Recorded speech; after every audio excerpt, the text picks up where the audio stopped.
کیونکہ خدا اپنے منکر معاف کر دیتا ہے، ولایت کے منکر معاف نہیں کرتا۔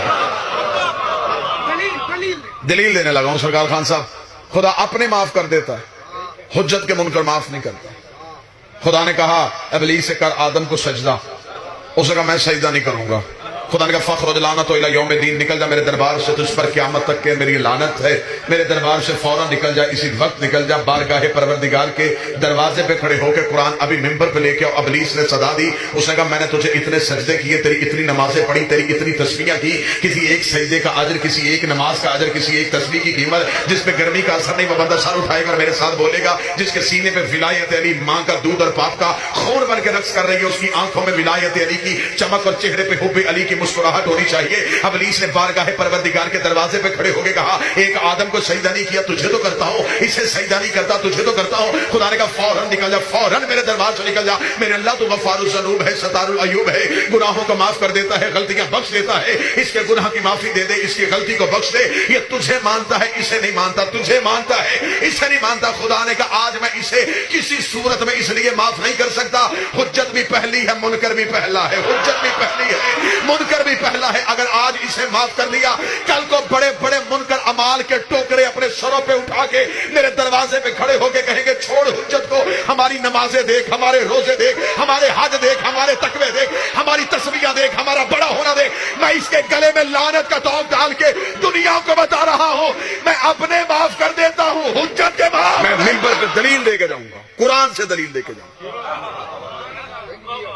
یہ سازش کی ہے مولوی نے کہ اس نے آدم کے سجدے کا انکار نہیں کیا، سجدے کا انکار کر دیا اور خدا نے نکال دیا۔ ایک سجدے کی وجہ سے خدا اتنی بڑی سزا دے؟ تو لاکھوں چھوڑ کے بھی حاجی۔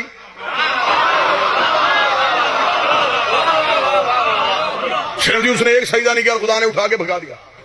نہ حاجی نہ، ظلم نہیں ہم ہونے دیں گے۔ سجدے کے پردے میں بات کوئی اور تھی، بس وہ بات آپ تک پہنچاؤں گا اور میں اجازت چاہوں گا۔ سجدے کے پیچھے کوئی بات چھپی، صرف ابلیس نے سجدے کا انکار نہیں کیا، اس کے پیچھے کوئی چھپا ہوا راز تھا۔ اتنی بڑی لڑائی ہو گئی اور آج تک وہ لڑائی چل رہی ہے اللہ کی اور شیطان کی۔ بھئی آج تک چل رہی ہے نا، رحمان اور شیطان کی لڑائی آج تک چل رہی۔ اتنی لمبی لڑائی کسی چھوٹی بات پہ نہیں ہوتی۔ اللہ اتنا بھی بے نیاز نہیں کہ آدم کے پیچھے اتنی بڑی لڑائی لے لے۔ اللہ نے آدم کی وجہ سے اتنی بڑی لڑائی نہیں لی، اور قرآن سے پوچھتے ہیں کہ لڑائی کی وجہ کیا بنی تھی۔ خدا نے کہا فَإِذَا صَوَيْتُ وَنَفَخْتُ فِيهِ مِنْ رُوحِي فَأَقَعُوا لَهُ سَاجِدِينَ۔ اے ابلیس توجہ میری طرف کریں گے تو میں سرکار سنائیں، وجہ بتاؤں لڑائی کی۔ اے ابلیس، جب میں آدم میں اپنی روح پھونکوں فَأَقَعُوا لَهُ سَاجِدِينَ، تو تم سارے فرشتے سجدہ کر دینا۔ قرآن ممبر پہ لے کے، اور خدا نے قرآن میں کہا کہ آدم کو سجدہ نہ کرنا، نہ آدم کو سجدہ نہ کرنا۔ حیات القلوب میں علامہ مدلسی نے کہا ہے کہ سجدہ کروانے سے کئی ہزار سال پہلے خدا آدم کو بنا چکا تھا۔ آدم کا پتلا بنا کے خدا نے عرش کے چوک میں رکھا ہوا تھا، فرشتے گزرتے تھے لیکن سجدے کا حکم نہیں تھا۔ اس کا مطلب کہ سجدہ تو آدم کو ہوا ہی نہیں۔ اگر سجدہ آدم کو ہونا ہوتا تو جب آدم بنایا تھا اسی وقت ہو جاتا۔ اس کا مطلب کہ سجدہ خان صاحب آدم کو نہیں، میں لڑائی کی وجہ سنانے لگا ہوں، ہے نا ذہن جی، میں لڑائی کی وجہ سناؤں۔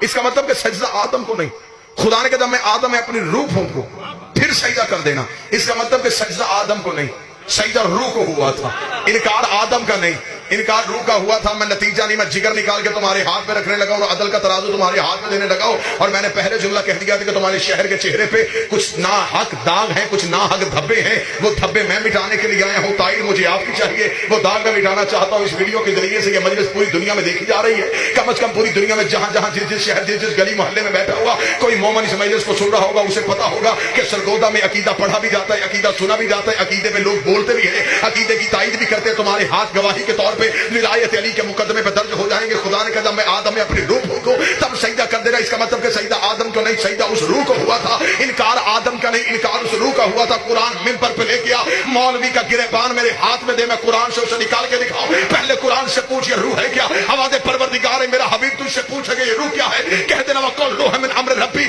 تو فوراً کہہ دینا روح اللہ کا امر ہے, روح اللہ کا امر ہے. اس کا مطلب کہ سجدہ آدم کو نہیں, سجدہ اللہ کے امر کو ہوا تھا.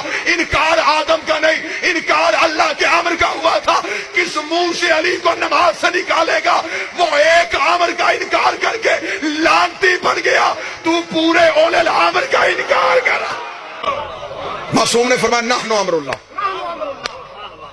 وہ اللہ کا امر ہم 14. اس کا مطلب کہ آدم صرف پتلا تھا,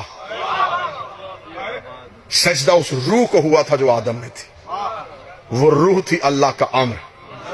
خدا نے کہا نکل جا میرے دربار سے, تو امر کا منکر ہے, تو نے امر سے انکار کیا. خدا نے اسے نکالا اور وہ دروازے پہ کھڑا. خدا نے کہا جا کیوں نہیں رہا؟ اس نے کہا سجدوں کا اجر. خدا نے کہا ضائع ہو گئے, یا ہم تھک گئے ہیں یا ہم پیچھے چلے گئے. خدا نے کہا تیرے سجدے ختم ہو گئے. اس نے وہ جو 50 ہزار سال کا ایک سجدہ تھا وہ کدھر گیا؟ فرمایا ایک انکار سب کو لے گیا.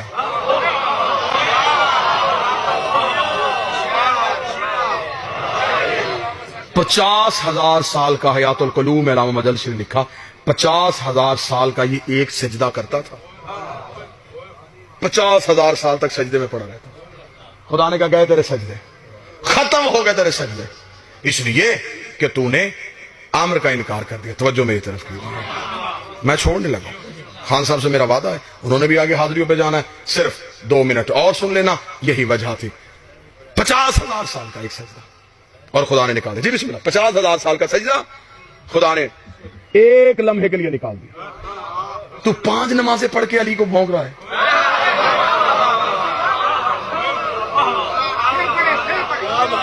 اس نے 50,000 سال کا سجدہ کیا, اتنے لاکھ سال کی عبادت اور خدا نے نہیں دیکھی.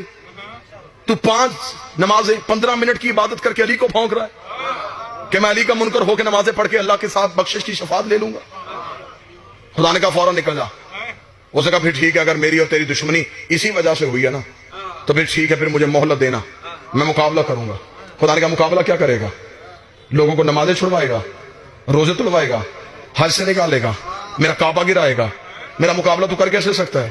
اس نے کہا مجھے تیری طاقت کا پتہ, لیکن مہلت تو دے دے, پھر میں ایک ہی کام کروں گا, میں صراط مستقیم پہ بیٹھ جاؤں گا. میں صراط مستقیم پہ بیٹھ جاؤں گا, دنیا آئے گی میں ہٹاؤں گا, دنیا آئے گی میں ہٹاؤں گا, دنیا آئے گی میں ہٹاؤں گا. جس کے چہرے پہ گرمی کا اثر نہیں, اس کے دل میں ولایت کا اثر ہے. اس کے دل میں ولایت کی حدت گرمی کی شدت کو مٹا رہی ہے. وہ بندہ اپنا سر اٹھائے گا, آنکھیں کھولے گا. اس نے کہا میں صراط مستقیم پہ بیٹھوں گا, دنیا آئے گی میں ہٹاؤں گا, دنیا آئے گی میں ہٹاؤں گا. اس کا مطلب شیطان نے اپنی پالیسی کا اعلان کر دیا. ابلیس نے بتا دیا میں بندوں کو نماز سے نہیں روکوں گا, بندوں کو روزوں سے نہیں روکوں گا, بندوں کو حج سے نہیں روکوں گا, میں صرف صراط مستقیم سے روکوں گا, میں صرف صراط مستقیم سے روکوں گا. جگہ تو رکھ لے, وقت تو رکھ لے, ٹائم تیری مرضی کا ہوگا, جگہ تیری مرضی ہوگی. حسین کا یہ نوکر, حسین کا یہ ماتمی, حسین کا یہ عزادار آنے کے لیے تیار ہے. کتابیں تو اپنی مرضی کی بٹھا لینا, کتابوں سے میں ثابت کروں گا. تو مجھے صرف اتنا بتا یہ صراط مستقیم ہے کیا, یہ صراط مستقیم چیز کیا ہے, یہ صراط مستقیم کہتے کسے ہیں, یہ صراط مستقیم اگر نماز ہے پھر نماز میں اہدنا الصراط المستقیم کیوں کہتے ہو؟ یہ صراط مستقیم روزہ نہیں, یہ صراط مستقیم زکات نہیں, یہ صراط مستقیم حج نہیں. ملا علی متقی قاری اہل سنت تک بندہ لکھ گیا.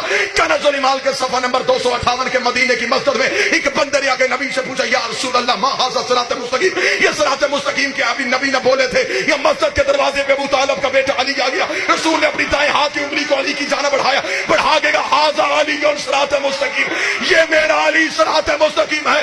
سرگودا پنجاب کا پورا پنڈال, ہمیں ابلیس کے پروگرام کا پتہ چل گیا. یہ بندوں کو لا الہ سے نہیں روکتا, یہ علی ولی اللہ سے